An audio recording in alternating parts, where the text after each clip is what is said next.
Hi, everybody. Good morning, good afternoon, good evening, wherever you are around the world. My name is Rose Joshua. Welcome back to Family and Finance. So now we're working on the Job Trap series. And today we're going to address a very key part of job stress. And that's really the question about destiny versus education. One of the most common mistakes that people make is that they attempt to, how would I say, they confuse destiny with education. I think that's the word I needed, is the confusion. So I'm going to share my screen with you and kind of go through a discussion about what to do about that, how we can solve that problem if we're in that situation. So today we're actually going to look at a topic I call academic background is not always purpose.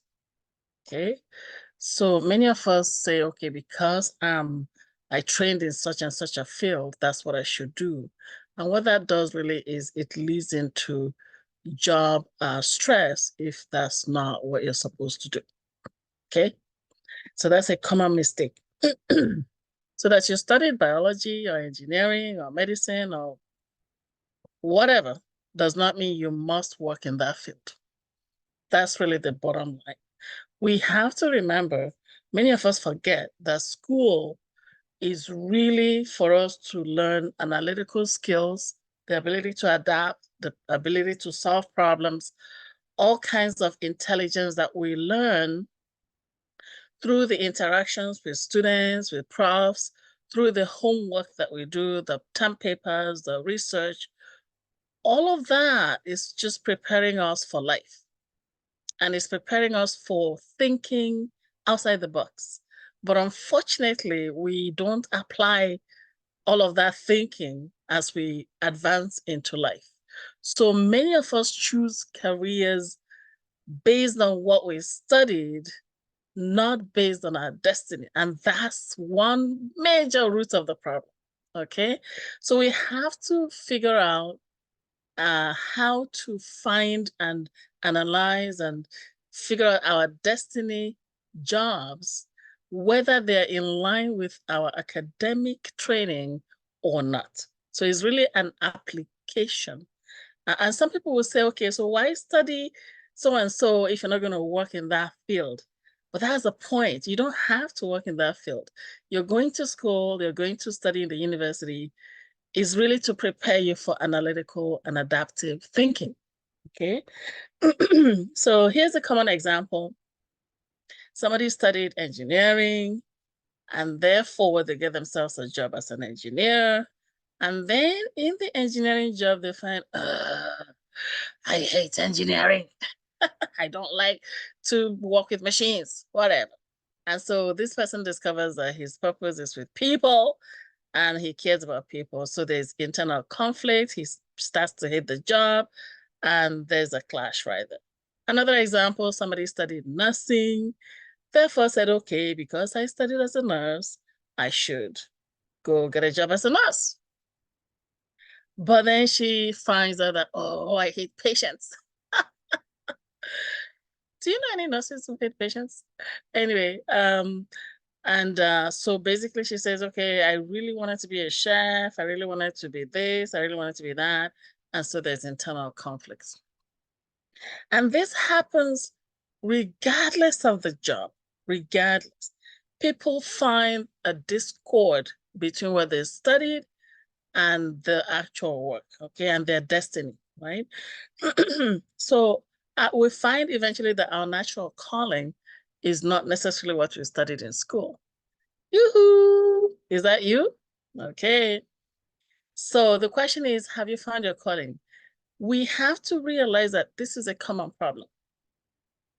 Only a few people really match their calling with their education from the get-go. Okay. And the rest of us, we discover our calling a little bit later. And some people start late in the 40s, late in their 50s. Our famous Kentucky Fried Chicken captain discovered his passion at age 65. So it's never too late. But what I'm trying to say is that it's actually more common than you think that people don't find their calling early in life. So those who do are blessed because they study their calling, and so there's a match. But the rest of us have to just figure it out.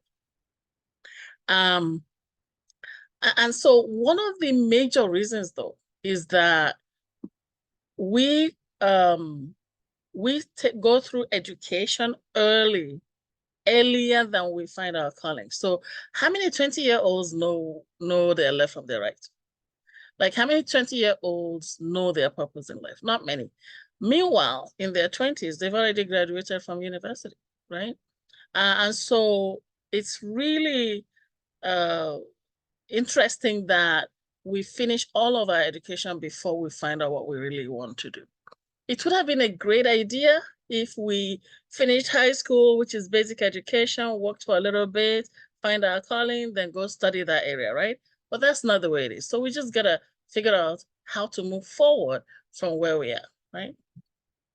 A lot of kids take a particular course because their parents said they should, or it was a cool idea from school, or whatever. So many of us just study something. And then after graduation, we go, uh-oh, what am I going to do with this thing? But that's not the question we should be asking. We shouldn't be asking, what am I going to do with this degree I studied? You should be asking, now that I have this degree, which has given me the ability to think and adapt and solve problems, what do I want to do? And then you take it from a destiny perspective. That's really the right approach, because many of us get it wrong in that we just say, okay, because I studied this, I must work there. That's the biggest problem, okay? So it's a very, very common problem. So then how do you handle it?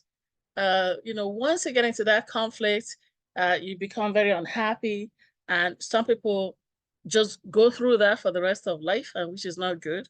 But we need to just figure out how to avoid that problem from carrying on for too long. So we gotta think. I'm back to my square one. We gotta think. We gotta think outside the box.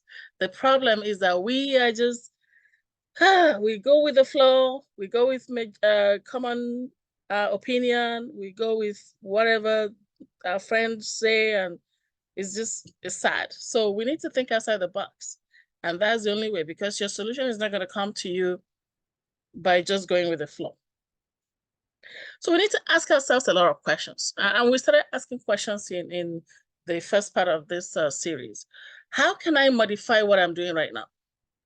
So if you have a job right now and you find that there's a discord between your job and your destiny, you got to ask yourself, what can I do with the job I have right now? A bird in hand is worth a million in the bush, I like to say. How can you modify what you're doing right now, add to it, create an extension? What can you do to bridge the gap between your job, your career, and your destiny? Okay? What can you do to bridge it? And God is good, because many times we are not so far away. Many times we can actually do a few things, take a few courses, and actually merge it. And so I'll give you some examples. So let's say somebody is an engineer, and then they realize they don't like machines, they prefer to work with people. What can an engineer do in that situation? You can create a layer to your engineering profession that allows you to connect with people more than the machines. And that layer is, for example, becoming a project manager, where you work with a team who are many times younger people. So you can motivate them, you can guide them, you can become the big brother, you can become the mentor. Whatever it is, it brings you closer to your passion, brings you closer to your destiny as somebody who is like a guidance counselor. So you marry your job with your purpose by adding that layer or extension to your profession. Another way is you can actually get an external extension, which may not be related to the job, but where you find joy and happiness. So the objective here is for you to be happy, to be fulfilled, you know, to find your purpose and not hate your job. So if you can find an extension externally, like, you know, being socially engaged with the community, volunteer positions, whatever it is that can bring that spark into your destiny that you can marry into your life, that would also help. So here's an example. A nurse finds that, oh, she doesn't like people. She prefers to work with computers, for example. What can you do? There's so many things in computing these days that most professions can actually kind of extend with computing. So you, as a nurse, you can take courses in bioinformatics. There's a lot of marriage between medicine and computing these days. And you can become a business analyst, you can become a researcher, whatever it is, you can switch careers, switch from nursing into IT by just taking a few courses, right? So the examples of layering and extensions are actually, you can find them anywhere. So whatever job you have, if you stop and think deeply and pray about it, you will get guidance and you will find that solution. So for example, this is an extreme gap, how would I say, psychologically extreme gap, where a physician finds that I don't really like being a physician. I prefer to be in music. Aha. So what can you do? Like, you know, you can volunteer in hospital choirs or hospital bands, or bands or choirs outside the hospital, it doesn't matter. Find something musical that makes you fulfilled. Plus, these days, there's a lot of research that shows that music is a really good tool for healing. Even there are reports that people who are in a coma kind of came back because it has some music. So there's a lot of musical connection to the subconscious. So as a physician, you could do research there and actually create music for your patients. So there's a lot of things that we can do, but we gotta think. And you know, as we think, we'll get the solutions. However, there's some cases where we feel taking courses here and there may not be my solution, so I may need to retrain. Worst case scenario, if you have to retrain, literally like do a 180-degree turn, you've got to take it very cautiously. Make sure you line up the finances, because in many cases, at this point, you might already have a family, responsibilities, financial obligations, bills to pay, mortgages, all of that. So you've got to do your math very carefully. And, you know, take a look at my video on student loans. You may need to take a loan, whatever it is, to help you move forward. And then when you get there, you can pay the loan back. But be very, very cautious and intentional about it. So it's really important for us as we go through life to know that the very first career that we select is not always the last career that we have. Many people change careers all the time. So it's just about having that attitude of lifelong learning and making small changes as you adapt your way towards your passion to bridge that gap between education and passion. Okay, so again, think about it and the ideas will come to you. So here's an assignment. Assignment number 2. So in the first part, I gave you an assignment, and now we'll continue with that. So in your notebook, basically ask yourself, is my job aligned with my destiny? Okay, if your answer is yes, you are blessed. You're one of the few. And if the answer is no, let's continue the journey. How can I make myself happier? Ask yourself. How can I bridge the gap? Ask yourself. And in what ways can I create a layer or an extension or something between what I'm doing now and where I want to be? Okay, in small steps. Worst case scenario, should I retrain?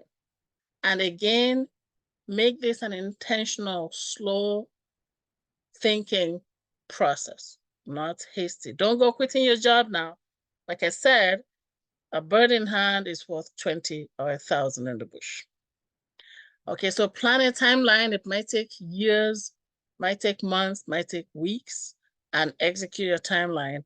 Be very, very intentional. If you currently have a discord between your career and your purpose, a conflict that you're unable to resolve, be sure to reach out to me, 780-680-1334. Let's brainstorm together and come up with some ideas for you. So this is the end of part 2. Watch out for part 3 of the job trap series. And if this has been helpful, please subscribe, share with your friends and family, and encourage them to subscribe and share as well. So, in closing, I just want to thank everyone for listening. And again, to remind us that, we spend most of our time on our jobs. And it's really, really, really important that we enjoy what we do. So whatever it takes to help us to be happier on the job, let's do it. Whatever we can add to it to help our purpose come closer so we have more joy, let's do it. Okay, so again, if you need help, reach out to me and let's all be happy. Okay, God bless you. Have an amazing rest of your day.